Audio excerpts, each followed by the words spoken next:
The Philippines has said that it would be inevitably involved if neighboring Taiwan is invaded. This as China's military surrounds Taiwan in large-scale exercises it said was to practice a blockade of the autonomously governed island. The Philippines' military chief has told its troops to start planning for actions with the mentality that the country is already at war. And General Romeo Bronner has said that part of his soldiers' job would be to rescue 250,000 Filipinos working in Taiwan. Now, Taiwan has said that China has deployed about 71 aircraft and 21 warships around the territory, including the Shandong aircraft carrier group and 4 Coast Guard vessels in the drills. Now, Beijing said on Tuesday's exercises were aimed at sending a pretty stern warning and forceful deterrence to the alleged separatists in Taiwan. The spokesperson of the Chinese military's Eastern Theater Command said that the exercises involved sea-air combat readiness patrols, joint seizure of comprehensive superiority, assault on maritime and ground targets, and a blockade on key areas and sea lanes. He also said that Beijing's armed forces are closing in on Taiwanese islands from multiple directions.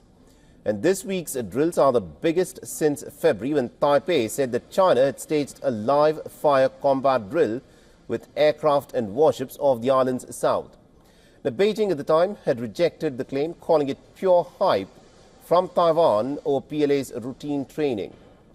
Now, Taiwan has dispatched its own aircraft and ships and has deployed land-based missile systems in response to the exercises and has accused Beijing of being the world's biggest troublemaker. President Lai has instructed the national security and defense units to make preparations and deal with the situation. We have a full grasp of the related situation. In the face of external threats, our government will continue to defend the democratic and free constitutional system. We have the confidence and the capability to defend our sovereignty rights, protecting the safety of the people and maintaining social stability. Now, the escalation has come after the U.S. Defense Secretary Pete Hegseth said that the United States will ensure deterrence across the Taiwanese Strait and has called Beijing to be pretty aggressive. China opposes the U.S. support for Taiwan, which Beijing insists is part of its territory, and has threatened to use force to bring it under control.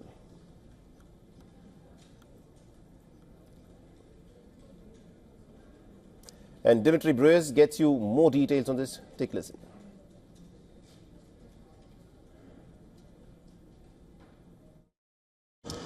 I'm standing in Taipei, where Defense Minister Wellington Kuo announced earlier an emergency response center to monitor Chinese naval activities near the island. The Shandong aircraft carrier battle group, which departed Hainan Island last Saturday, has been detected approaching Taiwan's waters, triggering heightened alert across Taiwan's defense networks. Early this morning, China's Eastern Theater Command unexpectedly launched comprehensive joint military exercises surrounding Taiwan, involving coordinated operations between the Army, Navy, Air Force, and strategic rocket units. Beijing has characterized these exercises through state media as a stern warning to what they call Taiwan independence separatist forces, language increasingly common in Chinese military communications. For all the latest news, download the WION app and subscribe to our YouTube channel.